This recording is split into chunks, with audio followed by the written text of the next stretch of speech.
You won't believe what happens when a man simply tries to buy a car, and suddenly a 911 call changes everything. Imagine being reported to the police just for walking into a dealership. That's exactly what happened, Dan. What the cops found will shock you.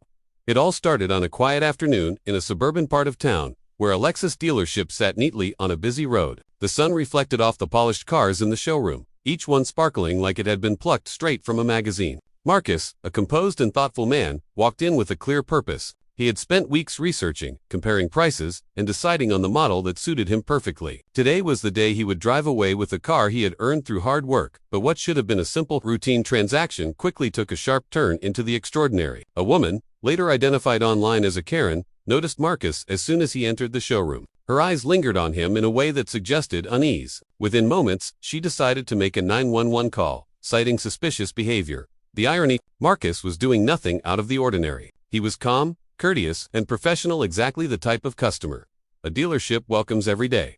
The 911 dispatcher answered the call, and from the sound of it, you could tell they were trained to remain calm, no matter how unusual the situation. The woman's voice wavered slightly, filled with urgency, but at the same time, she tried to explain her concerns without outright accusing Marcus of wrongdoing. The dispatcher asked her to clarify what she saw and why it seemed threatening. Her answers, vague and based on perception rather than evidence, painted a picture that didn't exist. Meanwhile, Marcus continued with his paperwork, completely unaware that he was now the center of a situation that would soon make national headlines. Within minutes, police officers arrived. They stepped out of their vehicles, maintaining professional caution. They approached Marcus, asking questions and assessing the situation. What they discovered immediately was reassuring. Marcus had done nothing wrong. His documents were in order, the transaction was valid, and he posed no threat.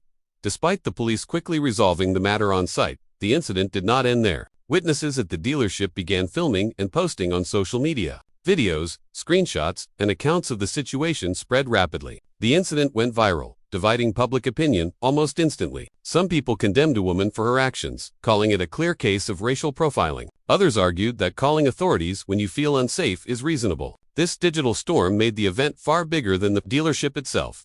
The dealership staff stepped in to clarify the situation. They released statements affirming that Marcus's purchase was completely legitimate and that he had done nothing to warrant concern. Staff emphasized that they followed standard procedures and had observed no inappropriate behavior. This official statement provided factual clarity, but it also highlighted a larger problem, the impact of assumptions, fear, and bias in public spaces. The community responded with an outpouring of discussion, both online and offline. Local leaders, activists, and social commentators weighed in, highlighting the broader social implications. Social media users created hashtags, posted commentary, and engaged in debates about the ethics of making emergency calls based on subjective perceptions. Experts joined the conversation, pointing out how bias and profiling continue to influence public interactions. They stressed that awareness, education, and empathy are essential tools for preventing similar incidents in the future.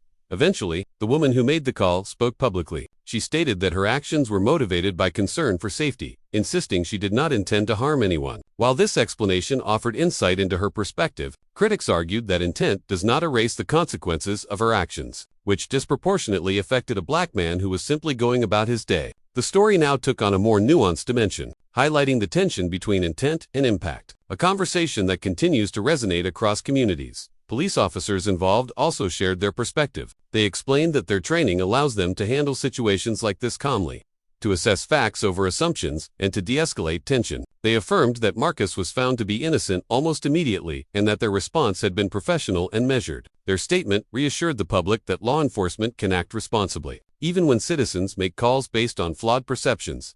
As the story unfolded, the most shocking revelation came to light. The woman had a history of calling 911 on black individuals in similar circumstances. This discovery fueled even greater public outrage. Many argued that repeated misuse of emergency services should not be tolerated, and that accountability measures are necessary to prevent such incidents from recurring. The narrative shifted from a single moment to a broader conversation about systemic bias, societal responsibility, and the long-term consequences of assumptions. Social media continued to amplify the story, with discussions touching on implicit bias, racial profiling, and personal responsibility. Viral clips circulated, showing the calm professionalism of Marcus in contrast with the unnecessary escalation. Commentators dissected the situation, analyzing the behavior of all parties involved and debating the societal implications. Experts discussed the psychological aspects of bias and how individuals can be conditioned to make snap, judgments that lead to real-world consequences. Meanwhile, Marcus became an inadvertent symbol in the conversation. His calm demeanor and composure highlighted the resilience required to navigate an environment where assumptions about race can lead to public scrutiny. The story also emphasized the role of bystanders, how people observing events unfold can either escalate or diffuse tension, and how public perception can distort reality when influenced by bias. Educational experts contributed insights, highlighting that situations like these provide teachable moments for communities. They emphasized that awareness, critical thinking, and empathy are key to preventing similar incidents. Public workshops, online discussions, and media commentary emerged, exploring the ripple effects of racial profiling, bias, and misjudgments. Despite the virality of the story, the incident also sparked deeper reflection. People were challenged to consider their own assumptions, fears, and actions in everyday interactions. What starts as a simple act walking into a store or dealership can become complicated when filtered through the lens of prejudice. Conversations emerged about what responsible citizenship looks like, the limits of caution, and the ethical responsibilities individuals have toward others in public spaces.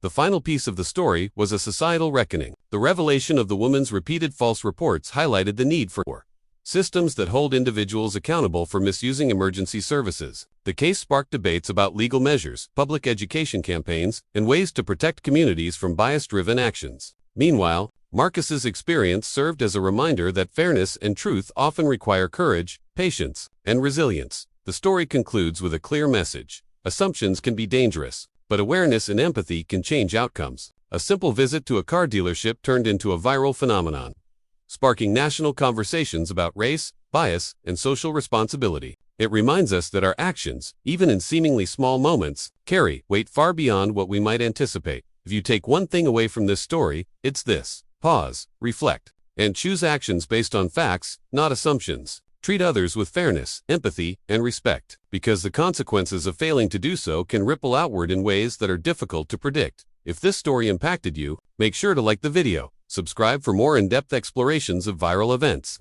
and leave a comment sharing your thoughts. How would you respond if you were in this situation? How do we, as a society, balance caution with fairness? The conversation is ongoing, and your voice matters. Asterisk, as this story shows.